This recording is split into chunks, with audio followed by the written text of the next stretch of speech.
अस्सलामुअलैकुम। उम्मीद करती हूँ मेरी यूट्यूब फैमिली सब ठीक ठाक होंगे। अल्लाह ताला आप सबको खुश रखे, आबाद रखे। आज मैं आपके साथ चाट में इस्तेमाल होने वाली नमकीन बूंदी की रेसिपी शेयर करने लगी हूँ। तो जिसके लिए मैंने सबसे पहले बेसन ले लिया है। इसमें हाफ़ टी स्पून मीठी सोडे की जाएगी और तकरीबन हाफ़ टी स्पून इसमें नमक का इस्तेमाल करेंगे और हाफ़ टी स्पून ही इसमें सुरख मिर्च का इस्तेमाल करेंगे। अब इसमें हम थोड़ा थोड़ा पानी डालकर इसको एक थिक सा मिक्सचर बना लेंगे। बहुत ज़्यादा आपने इसको लिक्विड नहीं कर देना, बहुत ज़्यादा पतला नहीं करना है इसको, वरना आपकी बूंदी अच्छे तरीके से नहीं बनेगी और तेल में जाकर बिखर जाएगी। इस तरीके से आप इसकी थिकनेस देख सकते हैं। जितना थिक मैंने इसको रखा है आपने भी इतना ही मिक्सचर को थिक रखना है ताकि अच्छे से बूंदी तैयार हो। आप कोशिश किया करें कि इस तरीके से बूंदी को घर में तैयार कर लिया करें, साफ़ सुथरी चीज़ों का इस्तेमाल किया करें। ये देख सकते हैं तेल गर्म हो चुका है और इस तरह चम्मच के ऊपर हम थोड़ा सा मिक्सचर रखेंगे और चम्मच की मदद से दबाएंगे तो बहुत ही ज़बरदस्त किस्म की ये बूंदी ये देखें निकल रही है। इस तरीके से हमने तमाम बूंदी जो है बना लेनी है।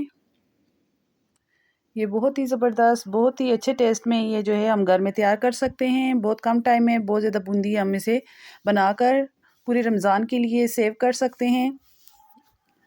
इस तरीके से आप चम्मच पे थोड़ा थोड़ा मिक्सचर लें और इसको निकालते जाएं बूंदी को। याद रखना है आपने कि ऑयल ठंडा ना हो। अगर आपका ऑयल ठंडा होगा तो फिर आपकी बूंदी अच्छे तरीके से तैयार नहीं होगी। और बहुत ज़्यादा हाई फ्लेम पे बहुत ज़्यादा तेल को गर्म भी नहीं करना। इस तरीके से ये देख सकते हैं बहुत ही इजीली तमाम बूंदी जो है तैयार हो रही है। जैसे ही थोड़ा सा ये पक जाएगी तो हम इसको निकाल लेंगे, हाफ डन इसको निकालेंगे। तमाम बूंदी को इस तरीके से निकालने के बाद हम इसको जो है 2 स्टेप में इसको फ्राई करेंगे। जब यहाँ पे ये थोड़ी सी पक जाएगी तो हम इसको निकाल लेंगे। तमाम बूंदी को इस तरीके से हमने फ्राई करके निकाल लेना है। जब तमाम बूंदी तैयार हो जाएगी तो हम इसको दोबारा से तमाम बूंदी को इकट्ठा जो है फ्राई करेंगे ताकि सब पे इक्वल कलर आए, सब पे बराबर कलर आए और खाने में भी ये मज़े की लगे, क्रिस्पी हो जाए। इस तरीके से अब तमाम बूंदी मैंने तैयार कर ली है। अब दोबारा से मैं ऑयल में इस तमाम बूंदी को डालूंगी। आप देख सकते हैं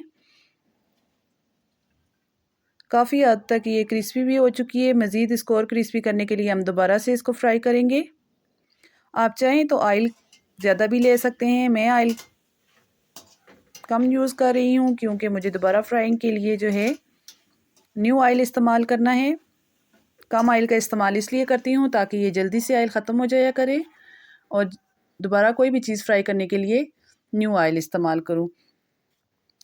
आप चाहें तो कम या ज़्यादा ऑयल में इसको फ्राई कर सकते हैं। इस तरीके से अब तमाम बूंदी हम निकाल लेंगे।